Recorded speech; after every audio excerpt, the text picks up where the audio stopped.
Bonjour et bienvenue sur Pixelnight, la chaîne photo et vidéo. Aujourd'hui, Sony vient d'annoncer leur nouvel appareil mirrorless full frame, le Sony Alpha 7 III, et ils sont complètement fous. Alors oui, Sony vient d'annoncer cet appareil, le Sony Alpha 7 III, et je dis qu'ils sont complètement fous car ils ont mis toutes leurs nouvelles technologies qu'on avait déjà vues sur le Sony Alpha 7R3 et sur le Sony Alpha 9 dans ce nouvel appareil.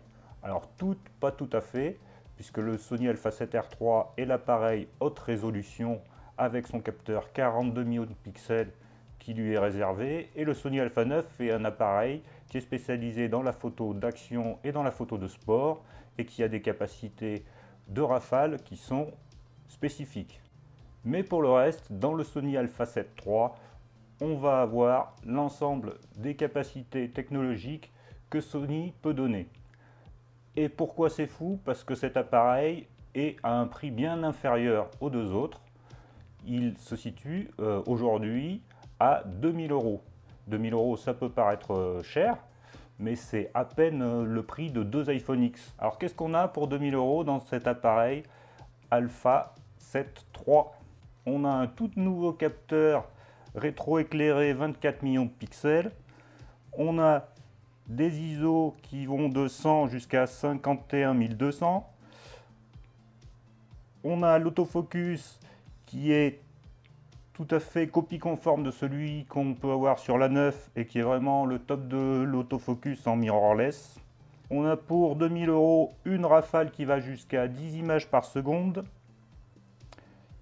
On a la stabilisation 5 axes qui est une stabilisation mécanique. On a en vidéo la vidéo 4K jusqu'à 30 images secondes.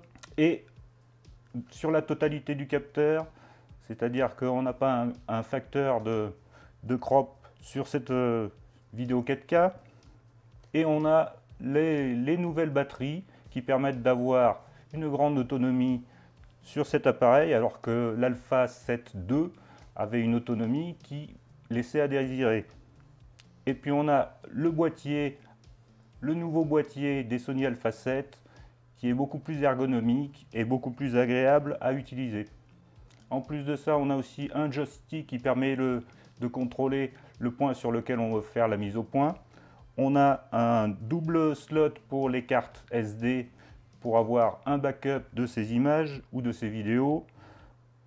On a une connexion USB-C qui permet à la fois d'échanger les données, mais aussi de recharger la batterie directement alors qu'elle est dans l'appareil.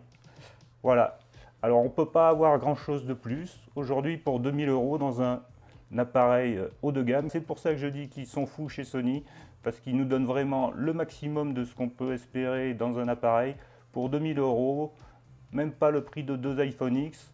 On a un concentré de technologie. Eh bien merci, je tenais à partager avec vous cette information, un petit flash vite fait sur le pouce. À bientôt.